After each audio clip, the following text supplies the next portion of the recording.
Sorry, sir. This seat is not yours. Please move to economy. The words landed just as Noah Carter set his leather briefcase down by seat 2A. In that instant, the first-class cabin froze. Crystal flutes of champagne stopped mid-glimmer. A few passengers glanced over, lips curling into quiet smirks. Only Noah, 40 years old, remained still. His eyes lifted slowly from the business magazine in his hand to the woman in a navy uniform standing before him. To her, Noah was an outsider, a black man dressed plainly, someone who surely did not belong in the most coveted seat on the plane, the one reserved for those deemed more deserving. What she did not know was that the man she dismissed had just become the new owner of Skyline Airlines through a multi-billion-dollar acquisition. The Swiss watch on his wrist caught the cabin light, not flashy, but valuable enough to command silence. He leaned back, inhaled deeply, remembering the morning only hours earlier. In his high-rise Chicago apartment, his assistant Priya Patel had handed him a folder. "Congratulations, you officially own an airline." Noah had only smiled. He chose not to fly private, not to arrive with an entourage, but to book a commercial ticket in first class to experience Skyline through the eyes of a customer. No one on his team agreed with the decision. But Noah insisted, to change a system, you have to see it with your own eyes. From the poverty of Southside Chicago, Noah had climbed every rung in the dark. His father, a night shift steelworker, hands rough and scarred. His mother, a janitor scrubbing office floors until dawn. They had told him, never forget where you started, but never let anyone decide where you stop. Those words carried him to MIT on a full scholarship, through every sneer and doubt in boardrooms, through every dismissive remark. What would a black man know about clean tech? With a sharp mind, he built Phoenix Innovations into a powerhouse of renewable energy. From a cramped apartment, he rose into the ranks of America's most powerful CEOs. And yet today, on the airline he now owned, he was treated like an intruder. Flight attendant Emily Barnes, blonde hair pinned neat, eyes scanning him like a fraud, lowered her voice but not enough to escape nearby ears. "There is a Diamond member who needs this seat. We'll find another for you."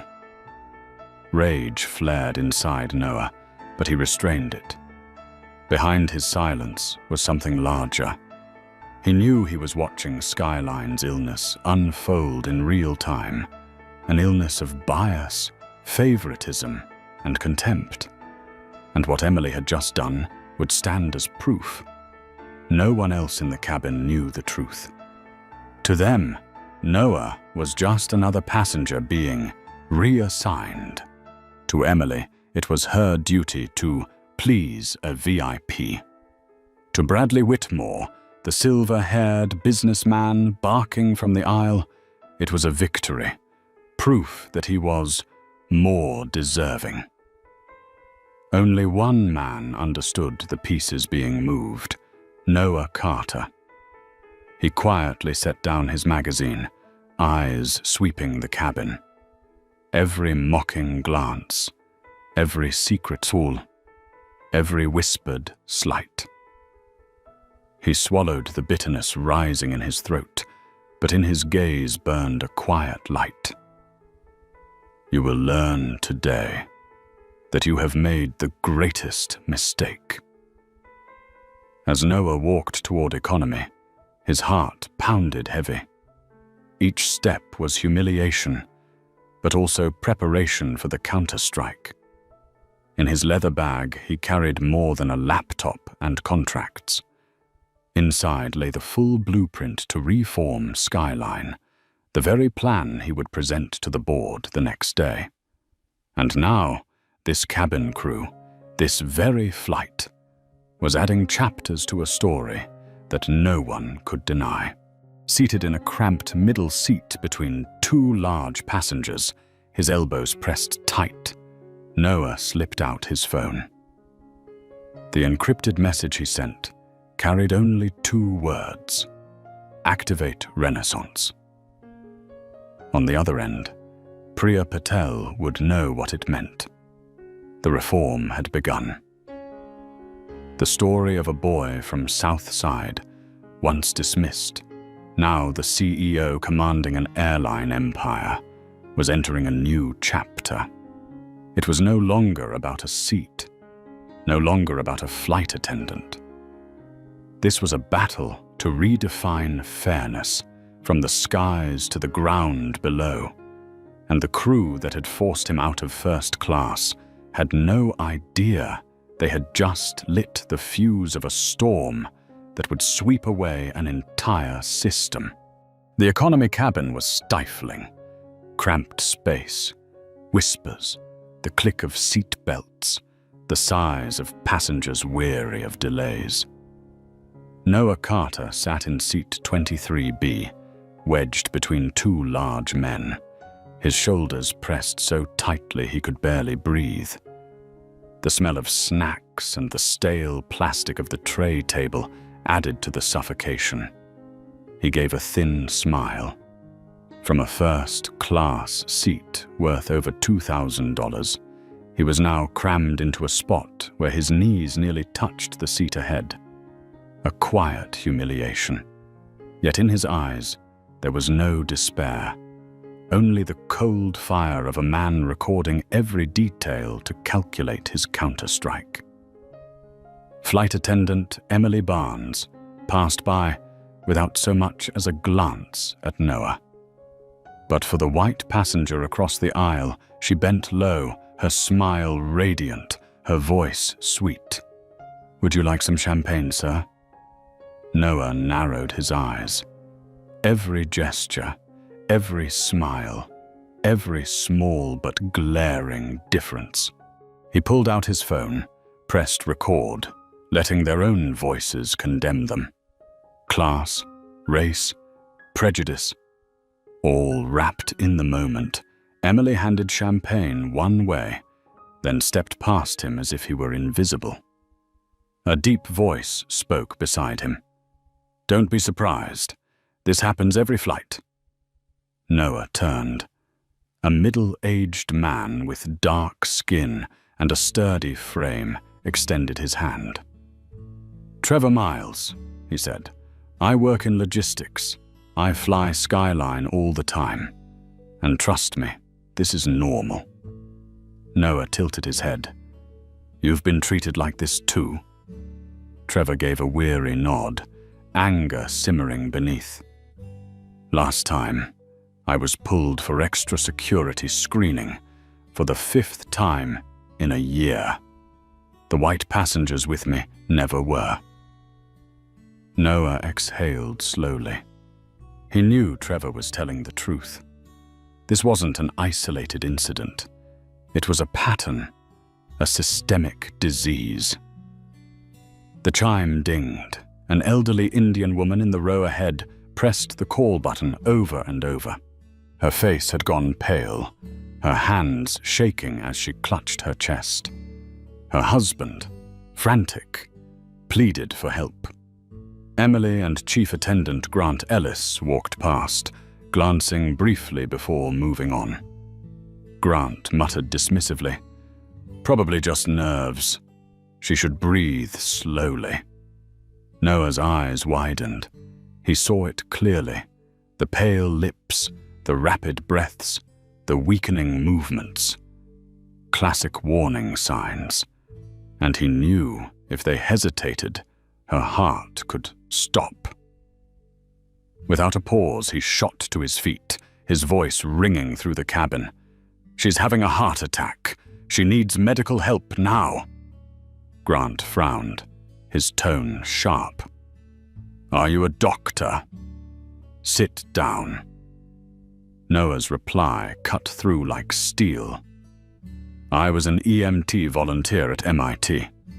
I know the signs. If you delay, she will die. A wave of whispers swept the cabin. A nurse rushed forward from the back rows, confirming Noah's words. The aircraft veered immediately for an emergency landing. Grant and Emily exchanged panicked looks. They knew their negligence had nearly killed a passenger. In that moment, many eyes turned toward Noah. No longer skeptical, they now saw him for what he was, not just a man out of place more, but the one who had just saved a life. As the plane took off again, the atmosphere shifted.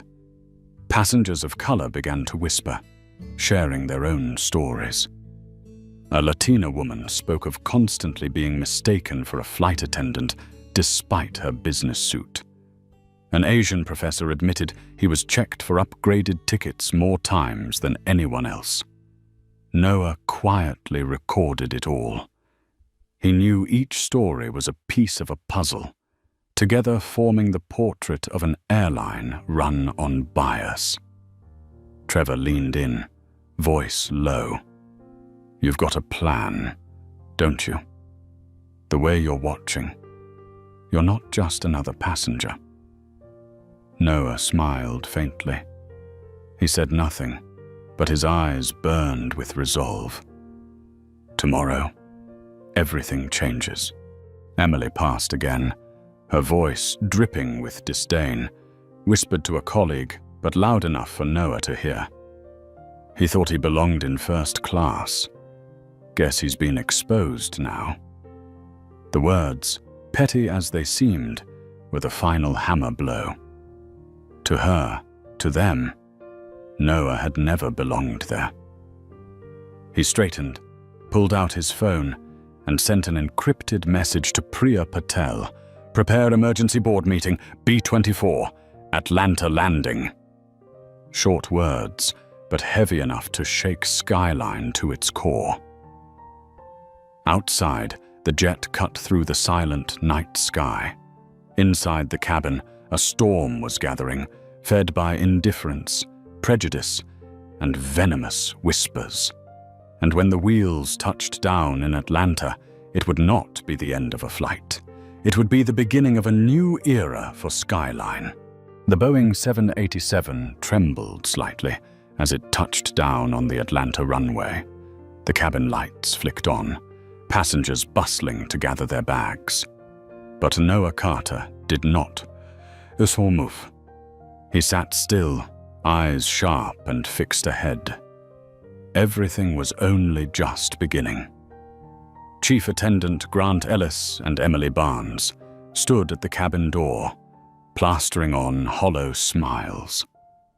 They repeated the same empty line. Thank you for flying with Skyline. When Bradley Whitmore, the so-called diamond passenger who had stolen seat 2A from Noah, stepped out, Emily nearly bowed as she said, "We hope you enjoyed your first-class experience." Bradley grinned smugly, his voice loud enough for all to hear. Much better, once you rearranged things properly. Some passengers nodded. A few snickers broke out. From the middle rows, Noah rose. He pulled his suitcase and walked slowly toward the exit. As he approached, Emily forced a smile, her tone dripping with mockery. Thank you for your cooperation today, Grant added flatly. Next time, check your ticket class before boarding. Neither of them knew that the man they had just humiliated was in fact the new owner of Skyline. Noah answered only with a calm look, no words. But inside, every emotion sharpened into a blade. Exiting the jet bridge, Noah immediately pulled out his phone. The encrypted message he had sent mid-air had already set things in motion. Phoenix Innovations had acted. A text from Priya Patel. Conference room B24 is ready. Legal, PR, and operations teams are on their way. We have the customer complaint data you asked for. Noah typed back. Hold the entire crew. Call Whitmore. No one leaves. At the gate counter, a young staffer named Ashley Monroe hesitated when Noah ordered the crew detained. I'm sorry, sir, but regulations don't allow, Noah said. Nothing. He pulled from his jacket a sleek black business card, embossed with silver letters.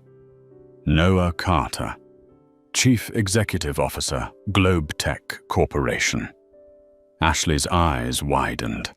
She swallowed hard, her hand shaking as she lifted the phone to call her manager. Within moments, the news spread through the terminal. Airport supervisors rushed in, alarmed. 10 minutes later, the entire Flight 1287 crew, Grant, Emily, Kelly, and 2 others, were summoned back. They entered puzzled, but when they saw Skyline's senior leadership gathered alongside high-ranking airport officials, the air turned heavy. Noah walked in last, no longer a displaced passenger from economy class, but the man holding Skyline's fate in his hands. Grant froze. Emily's face drained of color, her voice stammering. You are? Noah gave a serene nod. That's right. The man you threw out of seat 2A.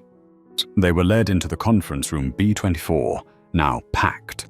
Lawyers, media representatives, senior managers, and several passengers willing to testify, including Trevor Miles.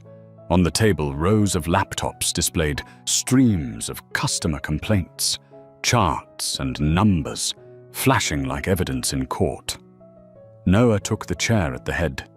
He scanned the room, his voice deep and unyielding, each word striking like a gavel. We will address what happened on this flight. Here. Now. In front of everyone. A few Skyline executives forced polite smiles, hoping to maneuver. Regional Director Howard Langston stepped forward, wearing his most diplomatic grin. Mr. Carter, perhaps we should discuss this privately. Noah cut him off, his gaze like a blade. No. Everything will be addressed publicly. This is not a private matter. This is the culture of an entire airline. Howard faltered, sweat beading at his temples. He knew every escape route was sealed. Noah lifted his phone, connecting it to the conference speaker. Emily's recorded voice filled the room, cold and unmistakable. Thought he was someone who belonged in first class. Turns out he wasn't. The sound echoed like ice. Emily's face went white, her lips trembling. I didn't mean... Trevor rose, his voice ringing. Don't pretend. I've witnessed this discrimination dozens of times, and today, I'm ready to testify. Noah nodded, motioning for Trevor to sit. Then he turned to the room, his voice booming. What happened today was not an individual failure. It is the product of a system. And that system... He paused, his eyes sweeping across every face. From this moment forward, will be changed. In that instant, the conference room thickened with tension. Every eye locked on Noah, the man dismissed hours earlier, now seated as the one who would decide the fate of thousands of employees and millions of passengers. With this unmasking, everyone finally understood. The man they had cast aside was not weak. He was the true master, and he had come to settle the score. The door of conference room B24 closed. The noise outside faded, leaving behind a suffocating silence. Every eye turned to one man, Noah Carter. No longer the economy passenger thrown from his seat, but the new CEO of Skyline's parent company, the man who had flipped the board with a single business card. Grant Ellis sat with arms crossed, trying to look unmaken. Emily Barnes trembled, her fingernails digging into the edge of her chair. Kelly, the youngest attendant, lowered her head, cheeks burning red. Bradley Whitmore, the man so proud of being prioritized into seat 2A, sat at the far end of the table, still in shock. Noah rose. Each step he took around the long table echoed like a gavel striking in court. He placed his phone on the table, pressed play. Emily's voice rang out, sharp and mocking. Thought he was someone fit for first class. Turns out he wasn't. No one dared breathe. Then Kelly's voice followed. Maybe it was his first time ever in first class. The room froze. Emily buried her face. Kelly bit her lip. Grant kept a stern front, but sweat beaded on his forehead. This was not an isolated incident, Noah said, his voice low but carrying to every corner. This is the culture Skyline has fostered, a culture that selects passengers through prejudice, not service. Howard Langston, regional director, rushed to interject, panic in his tone. Mr. Carter, I apologize, but these actions do not represent the company as a whole. We can handle this internally, terminate a few individuals. Noah turned, his gaze cutting like steel. Terminate a few individuals to dodge accountability? No, Mr. Langston. The ROT lies in leadership, and I will root it out. Grant shot to his feet, voice rising. We were just following policy. Diamond passengers are priority. Mr. Whitmore deserved. Deserved? Noah's voice sliced across the room like a blade, silencing him mid-sentence. I bought a first-class ticket. I sat in my assigned seat. What right did you have to strip it away just to please a favored passenger? Grant faltered, but Bradley leaned back, scoffing. Mr. Carter, you're new to Skyline. You don't understand. I fly hundreds of thousands of miles a year. Skyline knows who truly brings profit. That's why I'm always prioritized. Noah fixed his eyes on Bradley. His voice was low but ice. Cold. You mistake loyalty for entitlement, but today you became the living proof of this culture of discrimination. At that moment, Priya Patel entered carrying a thick file. She laid it on the table, opening it page by page. Charts lit up the projector. 417 complaints of discrimination in a single year. 70. 3% from passengers of color. 89% closed without action. Silence crushed the room. Howard bowed his head. Emily broke into sobs. Kelly whispered, I didn't know. Noah folded his arms, his tone unyielding. Don't say you didn't know. When you mocked, when you ignored, when you turned away from a woman having a heart attack, that was proof you knew, but chose not to act. A sharp ding came from Priya's phone. She handed it to Noah. A video clip flashed onto the screen. Noah being forced out of seat 2A, already viral, over 1 million views in just hours. Howard paled, his voice breaking. My God, the media will destroy us. Noah lifted his brow, his voice cutting firm. No. The truth is destroying Skyline. I will turn this truth into the beginning of a new culture. And that begins tonight. He straightened, his words rolling like thunder. Effective immediately, the entire crew of Flight 1287 is suspended pending investigation.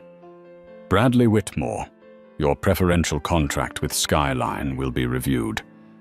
Howard Langston, you and your management team will face internal investigation backed by full complaint data. Emily sobbed. Please, I didn't mean. It was just habit. Noah looked at her, his eyes cold but not cruel. Your biggest mistake was not what you did today, but treating discrimination as a habit. And it is that habit that has turned Skyline into an airline of prejudice, not of service. The room grew tighter, ready to burst. Skyline's managers sweated, some bowing their heads to avoid Noah's gaze.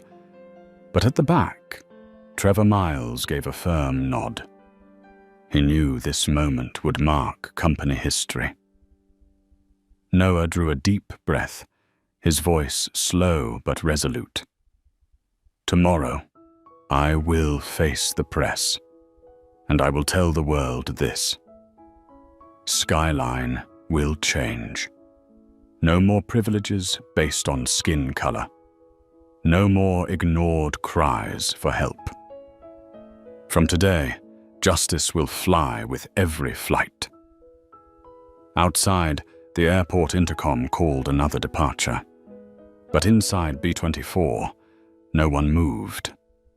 Everyone knew they had just witnessed a verdict, a declaration, and the dawn of a quake that would shake Skyline Airlines.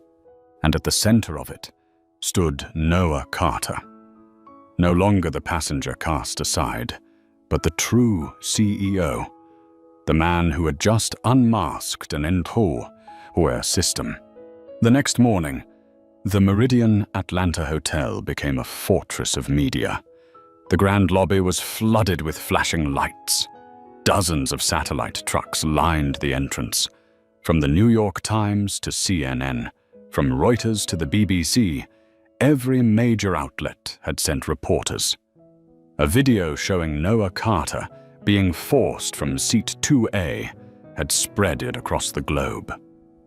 Within 12 hours, the hashtag #FlyingWhileBlack had become a worldwide trend. Inside the prep room, Noah stood before the mirror, adjusting his tie. His eyes were deep, steady, but heavy with gravity. His aide, Priya Patel, entered holding a tablet. Over 30 million views in one night. The market is reacting sharply. Skyline stock has dropped 12 points, but Phoenix Innovations has surged. Noah nodded, his voice low. This is no longer about a seat. This is about justice. Behind the stage, the communications team whispered nervously. Dylan Brooks, head of PR, lowered his voice. There will be hard questions. They'll say you're using this incident to polish your image.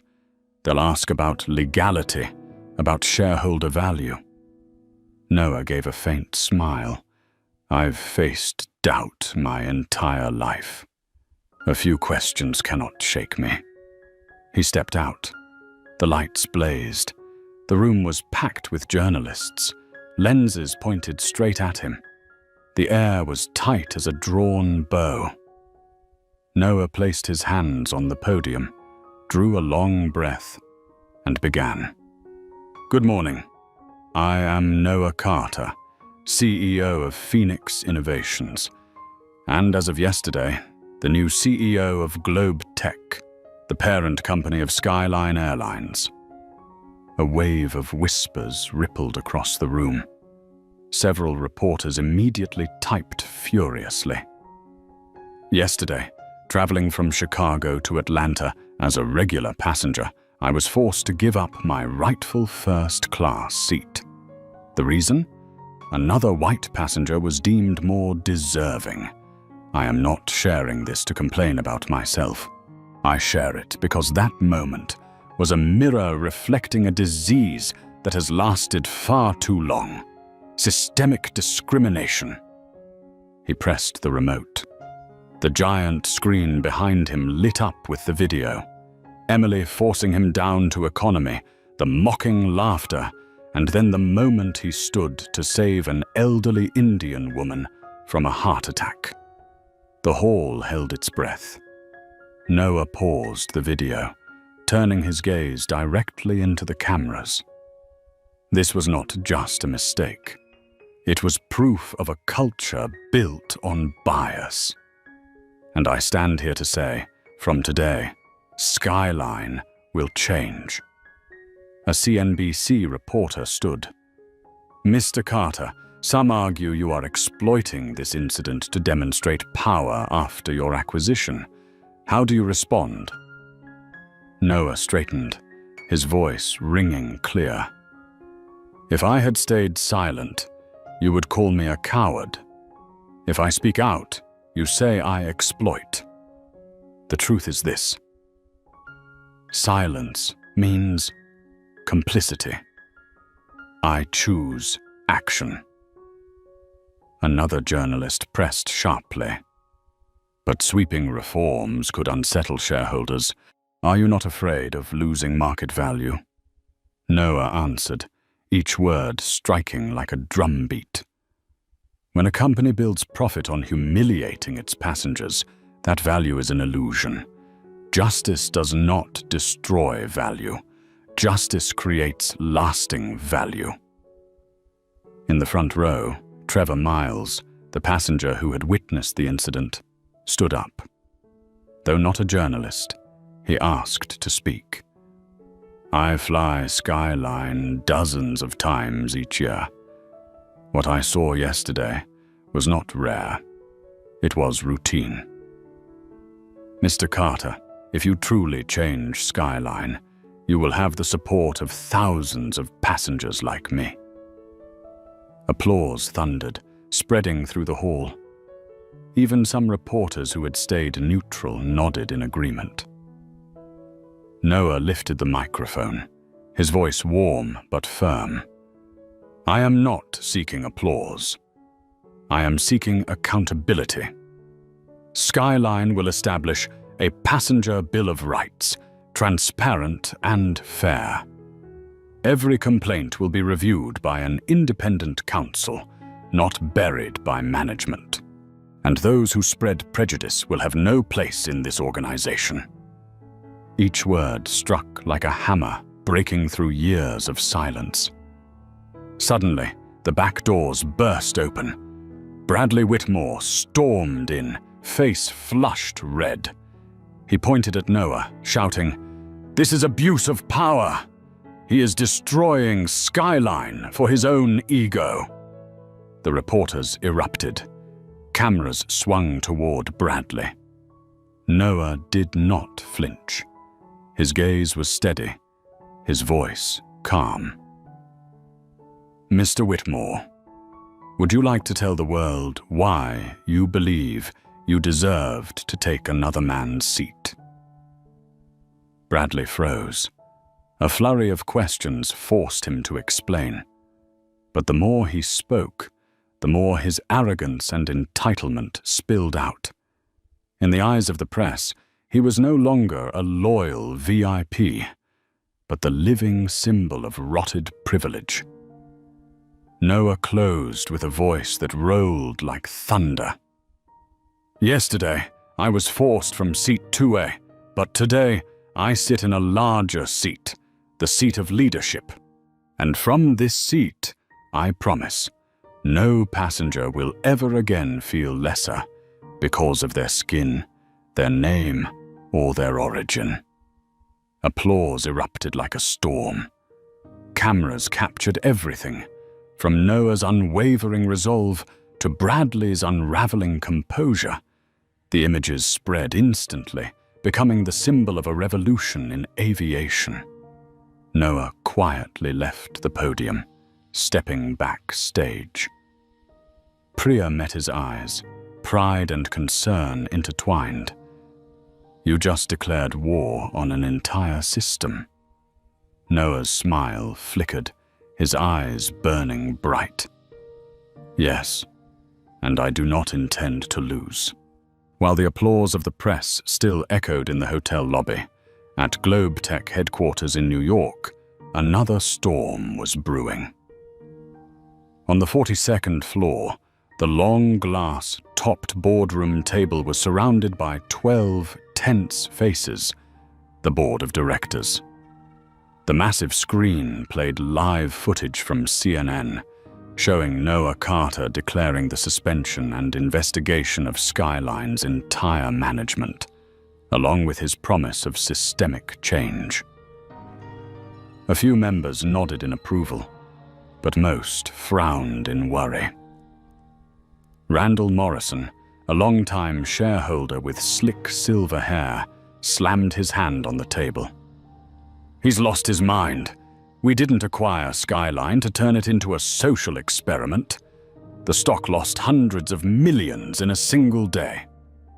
Victoria Blackwell, the most powerful woman on the board, calmly set down her teacup, her voice low but commanding. "And Mr.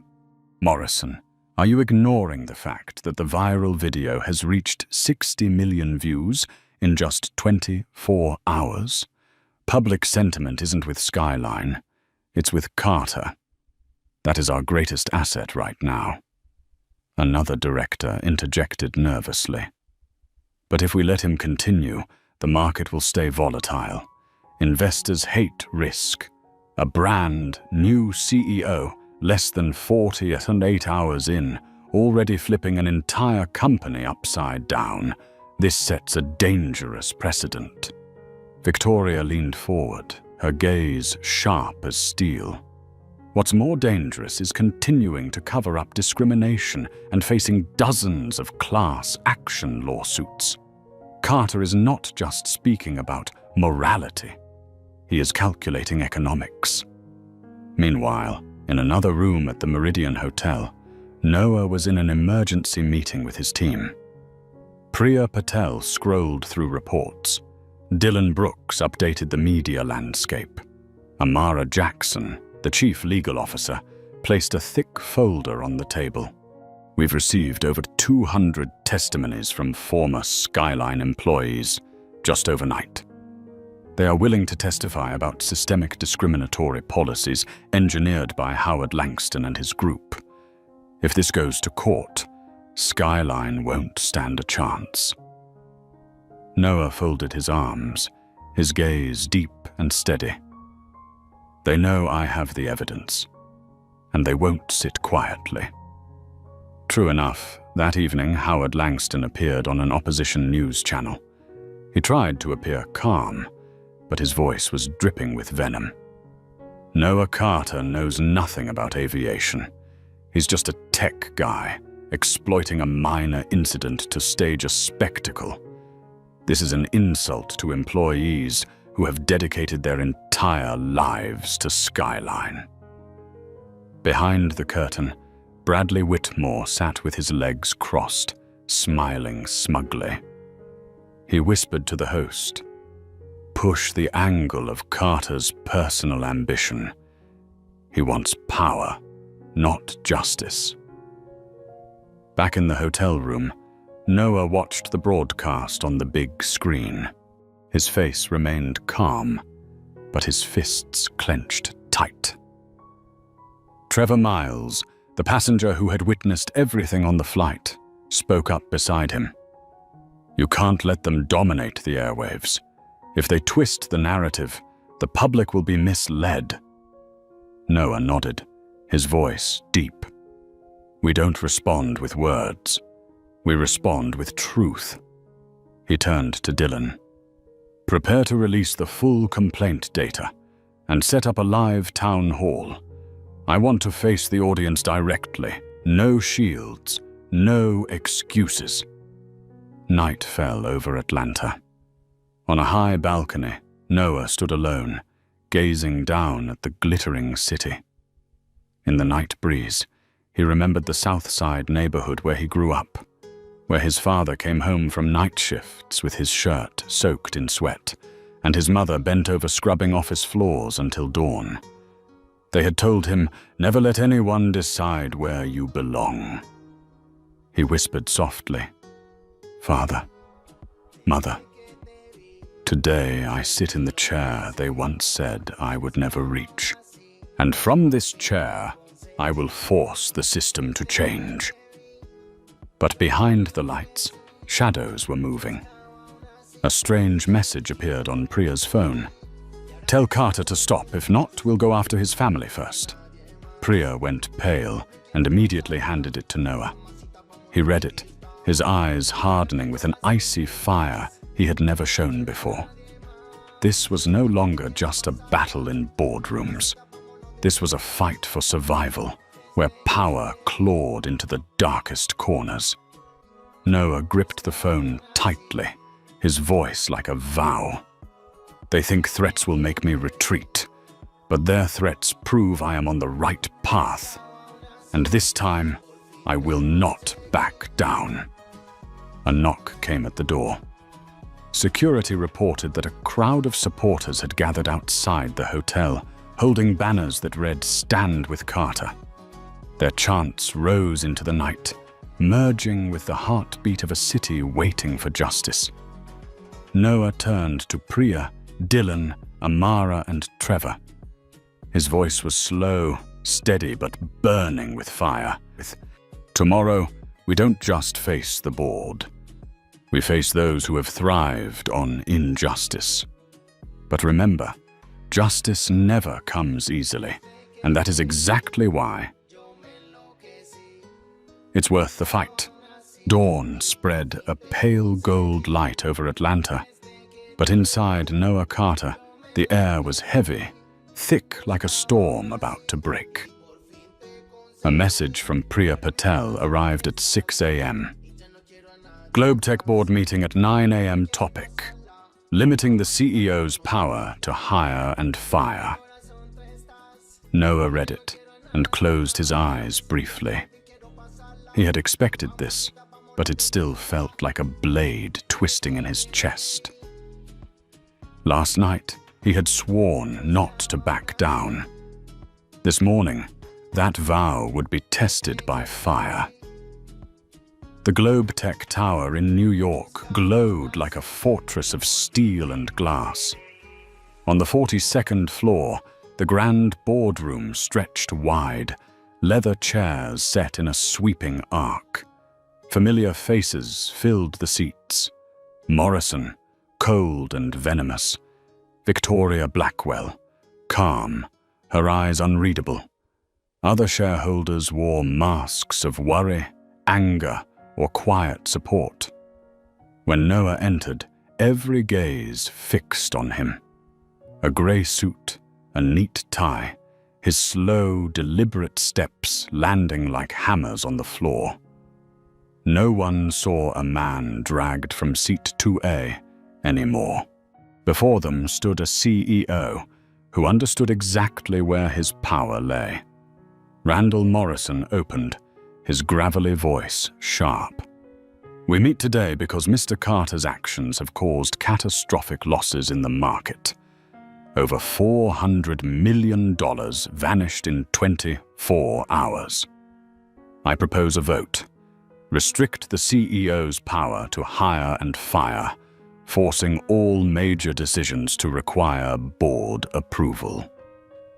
A few nods of agreement rippled around the table. An undercurrent of revolt swelled. Noah leaned back, his gaze steady.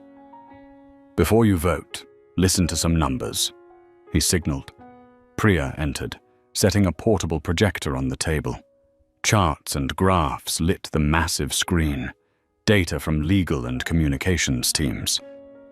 In the past 36 months, Noah began, his voice resonant.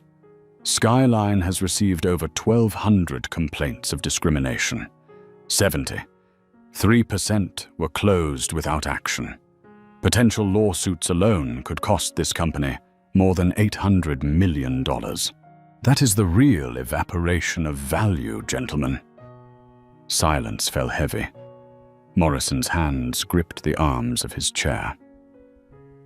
Noah pressed on, his voice faster, harder. In the past 24 hours, The video of the incident has been viewed 70 million times. Public approval for Globe Tech has risen 31%. Tens of thousands of passengers have pledged to return to Skyline because they believe in reform. Value does not live in short-term stock prices. Value lives in her trust, and today that trust belongs to us. A board member spoke hesitantly. But public opinion shifts quickly. If you fail, Noah cut in, his eyes sharp as steel. If I fail, at least I failed trying to fix it. If we continue to cover it up, we will certainly fail in disgrace. Murmurs swept through the room. Victoria Blackwell arched a brow, then nodded. Morrison slammed the table. Enough. We cannot allow one man to act without restraint. I demand a vote now. Electronic ballots appeared on the screen.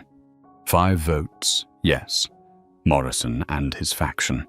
4 votes, no. 2 undecided seats hung in the balance. The tension was suffocating. Noah rose, stepped into the center of the room. He offered no more charts. Instead, he told a story. When I was 10, he began slowly. My father came home from a night shift at the steel mill. His shirt was drenched in sweat. He told me, "Noah, never let anyone decide where you belong." I never forgot. Yesterday, a flight attendant told me the opposite, that I did not deserve seat 2A, even though I had paid for it. That was not just an insult to me, but to everyone who has ever been pushed aside because they looked like they did not belong. He paused, eyes sweeping the room. If this board votes to restrict me, it means you choose to keep Skyline the same. It means you are willing to tell millions of customers they do not deserve their place. And I promise you this, if that is your choice, I will resign right here, right now. And I will tell the world that this board chose to protect privilege instead of justice. Then, let us see how the market reacts. The room erupted in silent shock. His words were no bluff. They were a knife driven straight into the heart of profit. The 2 undecided members glanced at each other. They knew if Noah resigned while public opinion stood firmly behind him, the stock would collapse entirely. A beep echoed. On the screen, the 6th vote flipped to no. Then the 7th. Final tally. 7 against, 5 in favor. The proposal to limit the CEO's power was struck down. Morrison sat stunned, his face flushed. Victoria smiled faintly, her eyes meeting Noah's in acknowledgement. He had just won a battle for survival. Noah stood tall, his voice firm, ringing through the chamber. Thank you. But this is not the end. This is only the beginning of a new Skyline, where no one is dismissed simply for being who they are. As he left the room, his phone buzzed. An anonymous message appeared. You may have won in the boardroom, but outside, we will take what you love most. Do not test us. Noah gripped the phone tightly. The shadows were still circling, but now he was no longer alone. He had the public, he had allies, and he had trust. The real battle between justice and the darkness of power had just entered its next chapter. That night, as the lights of New York reflected off his office window, Noah Carter stood silently staring at his phone. Another anonymous message appeared, longer this time. You may have won in the boardroom, but you cannot protect your family. We know where your daughter goes to school. We know what time your wife exercises. Stop now. or you will lose far more than a seat." Noah's fingers trembled slightly, but his eyes burned with a cold fire. The night was still, the only sound the pounding of his heartbeat in his chest. A sharp gust slipped through the crack of the window, carrying the metallic scent of threat. In the emergency meeting that followed, the head of security reported, "There are signs of surveillance around your family's residence. Cameras caught 2 men approaching your wife's car this morning. They left when they noticed security nearby." Priya Patel's face drained of color. "We need to move your family to a safe location. I've contacted a secure facility outside the city." Noah gripped the armrest of his chair, his voice heavy and low. "They think they can strike at my weakness. But that only proves they fear change. And I will not let fear win." The next day, tension hung like a storm cloud over Skyline's Atlanta headquarters. Rumors spread fast. The new CEO had received threats on his life. Employees whispered in the corridors, eyes filled with both worry and admiration. Trevor Miles arrived carrying a thick folder. He placed it in front of Noah. "This is evidence of the times I was singled out for security checks, of passengers whose tickets were unjustly cancelled. But more important," Trevor lowered his voice, his eyes flashing, "I have connections with 3 former mid-level managers at Skyline. They are willing to testify that Howard Langston and Bradley Whitmore routinely interfered to bury complaints. One of them has a direct email from Howard ordering reports to be buried." Noah looked up, eyes sparking. This was not just evidence. It was a weapon. Meanwhile, in the shadows of an upscale bar, Bradley Whitmore sat across from Howard Langston. Their glasses clinked as their voices dropped low beneath the hum of jazz. "Carter thinks he's won? We've been doing this for 20 years, with half the officials in our pocket. He's just arrived and thinks he can topple an entire system." Bradley sneered. Howard leaned closer, his tone like ice. "I already have people following his family. One slip, and Carter will have to choose. Justice or safety." The red wine swirled, its reflection glinting like a streak of blood. The following day, Noah appeared live on a national broadcast. The topic, equity in aviation. The studio blazed with lights. The audience sat in expectant silence. The host went straight in. "Mr. Carter, reports suggest your family is under threat. Will you continue this campaign, knowing your personal safety is at stake?" The air thickened. All waited for his answer. Noah inhaled deeply, his voice slow but resolute. "Yes, my family has been threatened. But if I back down, what message does that send? That justice only matters when it's safe? That change must bow to intimidation? No. I choose to move forward. Not just for myself, but for every passenger ever dismissed, for every employee ever silenced." Applause thundered across the studio, spreading like wildfire. The hashtag #StandWithNoah exploded live on air. After the broadcast, Priya rushed to assure him, her voice tight with worry. "You're only making them more desperate."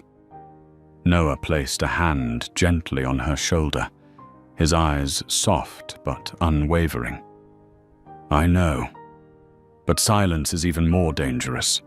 What they fear most is the light, and I will drag them into it." That night, in the safe house where his family had been moved, his wife Elena Carter appeared on a video call. Her face lit the screen, eyes anxious yet fierce. "You don't need to apologize, Noah. I knew this road would not be easy. We've fought too hard to get here. If you give up now, that would be the real disappointment." Noah smiled faintly, eyes glistening. "I promise to protect you and our daughter, but I also promise myself this. I will never again allow Skyline or any system to diminish another human being." Outside, the darkness pressed tighter, but in Noah's eyes, the fire only burned brighter. He knew the next battle would not just be fought in boardrooms or on airwaves. It would be waged in the open, where Skyline's deepest secrets would finally be exposed. And as dawn broke once more, Noah Carter whispered like a vow, "They may try to threaten me with darkness, but I will turn that darkness into light, and when the truth is revealed, none of them will have anywhere left to hide." The next morning, the ground floor of Skyline's Atlanta headquarters was swarming with reporters. Rumors had leaked that Noah Carter would reveal shocking evidence. Cameras, microphones, and spotlights all pointed toward the auditorium where he and his team were preparing to step in. In the backstage room, Priya Patel placed a laptop in front of Noah. On the screen, a string of emails appeared with chilling subject lines. Complaint dismissal. The sender's name, Howard Langston.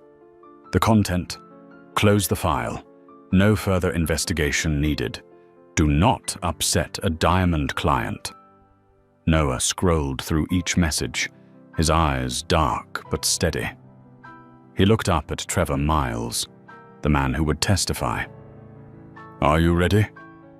Trevor nodded firmly. "I've waited my whole life for this." The main hall was packed. In the front row sat Howard Langston and Bradley Whitmore. Howard masked his tension with a forced smile. Bradley leaned back, arrogance in his eyes, certain this was nothing more than political theater. Noah stepped onto the stage. The murmurs died instantly. He opened the laptop and connected it to the giant screen. "Today, we will not speak with words. We will speak with truth." The first email appeared as Noah's voice rang clear. May 12th, an Asian passenger complained about being denied an upgrade despite holding a valid ticket. Howard Langston instructed, "Close the file." The second email. July 27th, a black passenger was pulled from a flight by security without cause. Howard Langston wrote, "A VIP is waiting. Do not complicate this." The room erupted with noise. Camera shutters clicked furiously. Howard jumped up, shouting, "This is stolen internal data. It proves nothing." Noah turned, his gaze like ice. "This information was obtained legally during the Globe Tech transfer, and if you still think it is meaningless..." He pressed a button.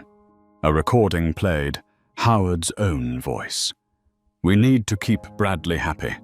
Clients like him bring in profits. Bury those complaints." The hall exploded. Howard turned pale, stammering. Bradley clenched his jaw, sweat beading on his forehead, despite his strained composure. Trevor Miles rose, his voice booming. "I am a long-time passenger. I have been treated like garbage because of my skin color, and these emails prove it. They knew, but they chose to ignore it. Mr. Carter, I stand with you." One by one, other passengers came forward to tell their stories. A Latina woman, her voice breaking, spoke of being called the maid in business class. An Asian professor described being searched 3 times in a single trip. Each testimony cut deeper into the rotten legacy of Skyline. Finally, Bradley snapped, shouting, "Enough! I fly hundreds of thousands of miles. I paid for that priority. That's how the airline industry works." Noah turned to him, his voice sharp as steel. "Whitmore, the priority you demanded was not based on money. It was based on privilege you assumed you had. And that privilege has turned Skyline into a tool for arrogance." He paused, scanning the room. "Yesterday, I was forced out of seat 2A. But today, I sit in a bigger seat, the seat that forces Skyline to face the truth." Howard tried to salvage, his voice shaking. "Mr. Carter, this will destroy us. The stock has already lost hundreds of millions." Noah cut him off, his tone unyielding. "No, Howard. The cover-oops destroyed Skyline. Justice is not a cot. It is the only investment that can save this company." Applause broke out from the back rows, at first scattered, then swelling like a wave until it filled the hall. Outside, news exploded across social media. "New CEO exposes systemic discrimination at Skyline." The hashtag Skyline. Truth surged to the top of global trends. Meanwhile, Howard and Bradley fled the hall in chaos, swarmed by reporters, their faces once smug, now etched with the image of downfall. Noah remained on stage, watching as the crowd chanted his name. In the blinding light, he knew this was only the first crest of a tidal wave. The greatest battle was still to come. News of the public hearing spread like wildfire. From New York to Los Angeles, from Atlanta to London, Noah Carter's name appeared on front pages everywhere. The press called him the CEO who unmasked the airline industry. But at the same time, a quiet counterattack began. That evening, when Noah returned to his hotel suite, Priya Patel rushed in, her face pale. The minority faction led by Morrison has filed an emergency petition. They are demanding a no-confidence vote against you tomorrow morning. The air grew heavy. Dylan Brooks placed a tablet on the table. They are backed by Bradley Whitmore. He is spreading rumors that the entire incident on the flight was staged by you to build your image. Noah sat in silence, his fingers interlaced. The room sank into quiet. Then he raised his head, his voice steady. "If they want to test me, I will face them. But this time, I will not just defend myself. I will end their game." The next morning, the board gathered in the glass-walled chamber on the 42nd floor.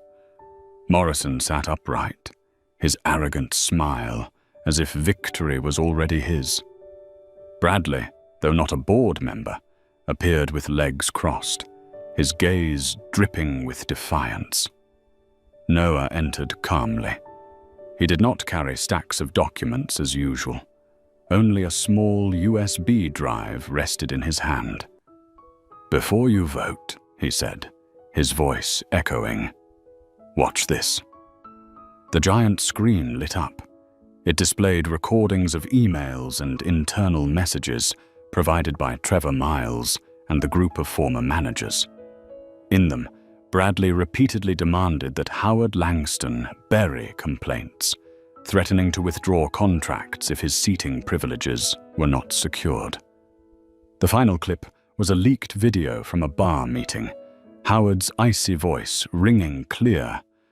"I hired people to follow his family. Carter will have to choose, justice or safety." The room exploded. Some board members shot to their feet, eyes wide with shock.